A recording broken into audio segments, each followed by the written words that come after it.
What do you think about Taylor Swift? I can't stand her. I think she should just mind her own business and sing songs. What do you think about Kid Rock? I like Kid Rock. Yeah. Yeah, I think he's a great American.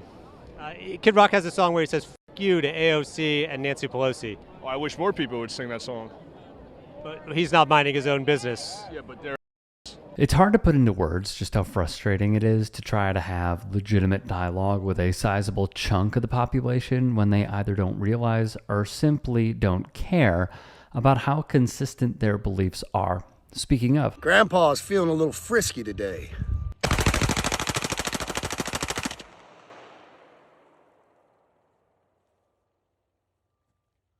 Bud Light and Anheuser-Busch. Have a terrific day. in a country full of national embarrassments, look no further than MAGA's finest, Kid Rock. Is that a Budweiser hat? Like, wasn't it? It was a year ago, right, that you famously posted that video of, I think you were shooting some Bud Light cans after the Dylan Mulvaney controversy. So you've lightened up on Bud Light? This is a cool hat. I don't know. Man, that is just, man, we got, I didn't know what hat I was wearing. We got bigger targets. A walking, talking encapsulation of the MAGA movement, Kid Rock, real name Robert Ritchie, has been one of Donald Trump's most loyal celebrity foot soldiers since his first term in the White House. And in return for said loyalty, Trump made sure he was front and center while signing yet another executive order. But before we get to the details, just let this image soak in and appreciate what you're seeing.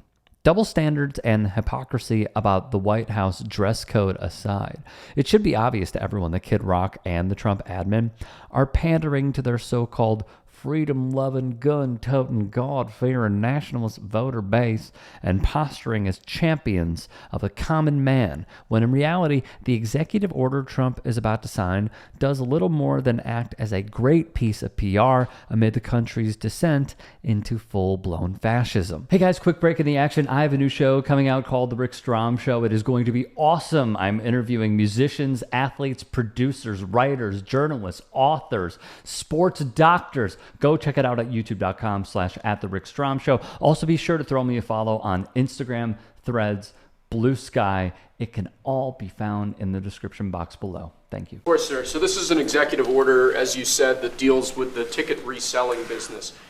For fans of live entertainment and for entertainers as well, the ticket reselling industry has become a huge issue. These people use bots and computer algorithms to buy up huge blocks of tickets and then jack up the price so that fans of live entertainers like Mr. Ritchie, I almost called him Mr. Rock, don't have access to concerts the way that they should. And when they do, it's at exorbitantly high prices. So what this executive order does, it charges the FTC and the Department of Justice with rigorously enforcing laws on the books in collaboration with state attorneys general that have power over consumer protection and other people who have the power to really crack down on this issue so that entertainers and fans won't be subject to these abusive and oftentimes illegal practices. Let's be clear. This executive order sounds pretty good on the surface. The order builds off a piece of legislation from the Biden regime and supposedly directs the FTC to work with AG Pam Bondi to enforce fair competition laws, price transparency, while ensuring that scalpers are paying their taxes as well as preventing them from using bots to buy tickets. Again, this all sounds great in theory.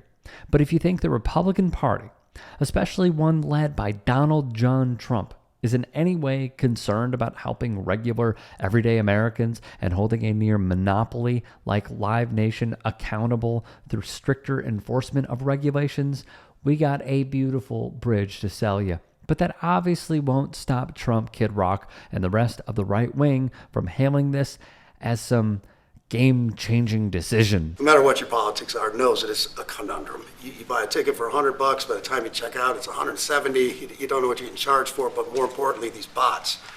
You know, they come in to get all the good tickets to your favorite shows you want to go to, and then they're relisted immediately for sometimes a 400% or 500% markup. And the artists don't see any of that money. And, you know, ultimately, I think this is a great first step.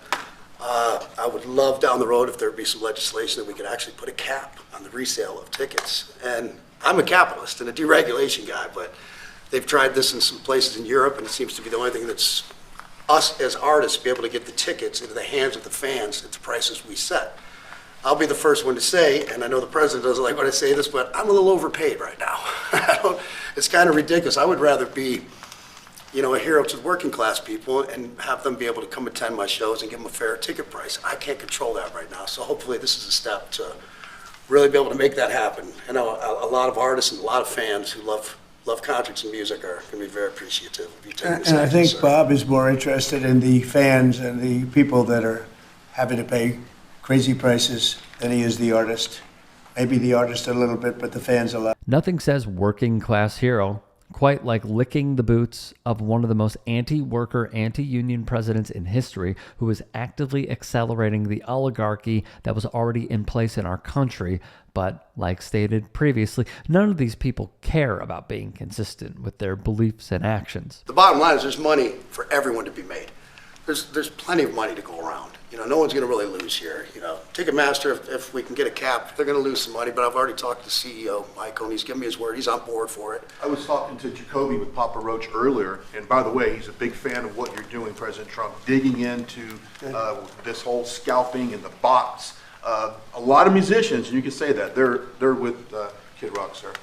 Good. I think so. A lot of people are. Ah, yes. Of course, we should just blindly trust the word of Ticketmaster CEO Michael Rapino that he and his parent company, Live Nation, will genuinely do everything they can to prevent bots from scalping tickets and are on board with protecting consumers as much as possible.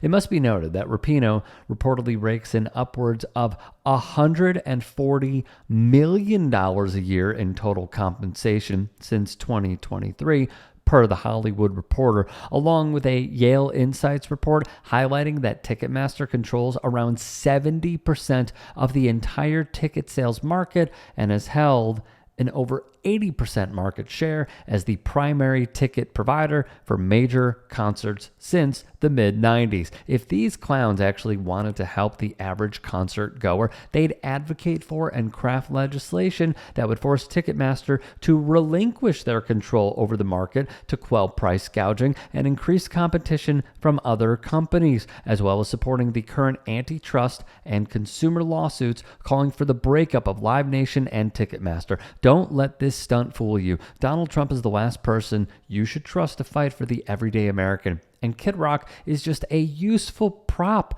to keep the public distracted from the destruction of Medicaid, Medicare, Social Security, and other crucial spending programs. Thank you, press. Thank you, press. Headed out that door right there. Oh, Thanks, President guys. Trump, Thanks, you guys. actually signed Thanks, guys. the deal? Wait. Well, that was good. Okay, ready, everybody? You better do well with this. He's going to do it. Make sure everything is nice and clean, right, for your Make industry. America fun Because again. you're not in a clean industry. Hold that up. Okay? Thank you, everybody. Thank you. If you can and are willing, please become a paid member here at TYT Sports. And or go to tyt.com/join. In addition, you can follow me on Twitter, Instagram, and TikTok. Appreciate it. Have a great day.